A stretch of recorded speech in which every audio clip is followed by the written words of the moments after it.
RWBY Volume 3, World of Remnant, Episode 2, Huntsman.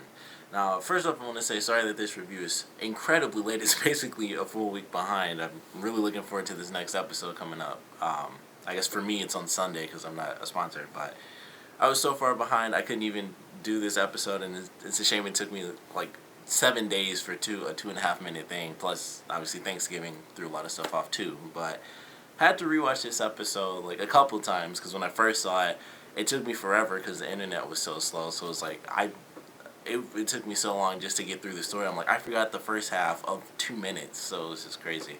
But I like this one. This was probably one of my favorite World of Remnant episodes because it talked about something that was like the big thing of the show, and that's the characters themselves, the life of huntsmen and huntresses.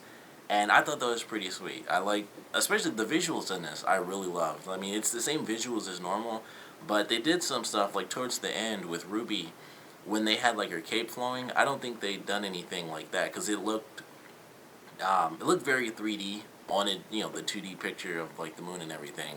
And I was like, that's really cool. They obviously always have movement, and it's like slight slow motion movements where it's like very robotic, pretty much, and it's just like an arm going up and down or something like that. If they move at all, normally it's just zooming in on stuff and zooming out on things.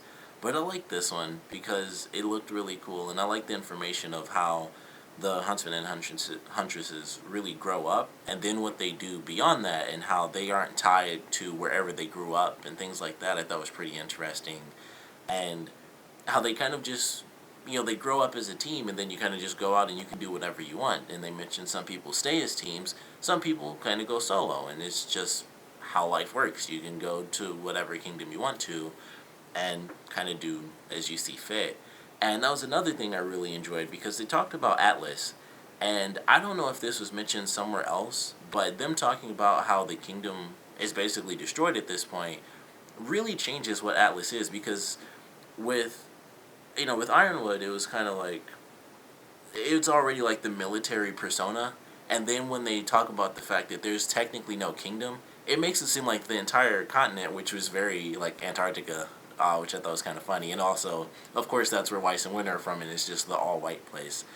But I thought it was very interesting that they mentioned that because it kind of plays up the idea of this sort of military aspect from Atlas, and it goes like way beyond now because it's not even a kingdom. It's really just, this is the place, and you know, this is where certain people are. But technically, it's not the kingdom of this or that. It's just, it's Atlas, and they have like this giant military group.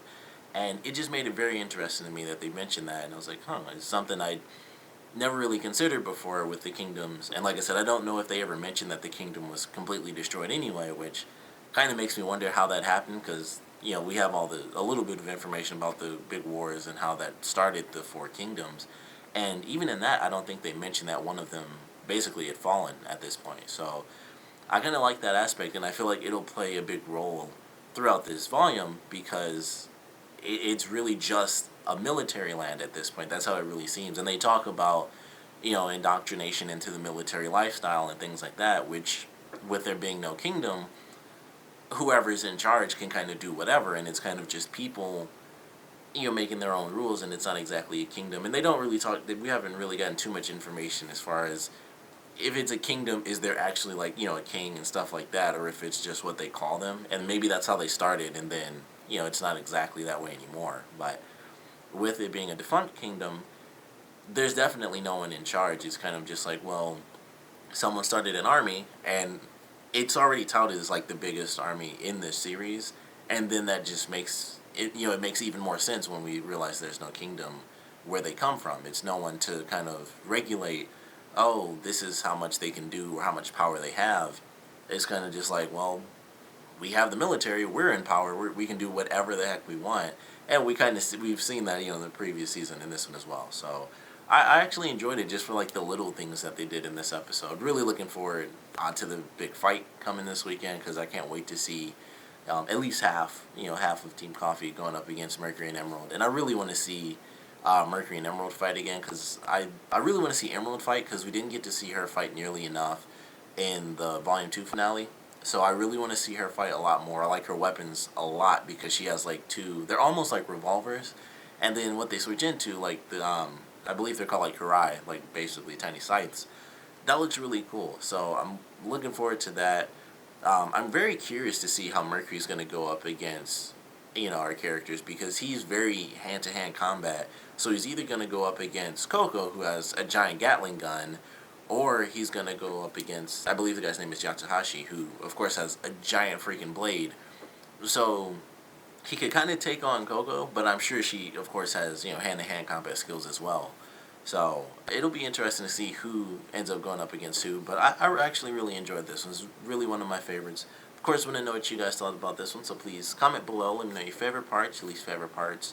And because this is really one of my favorites, and I feel like it gave, every once in a while there's those ones that, kind of like this one where they talk about the defunct kingdom. They kind of just say stuff in passing, and that's why it becomes one of my favorites.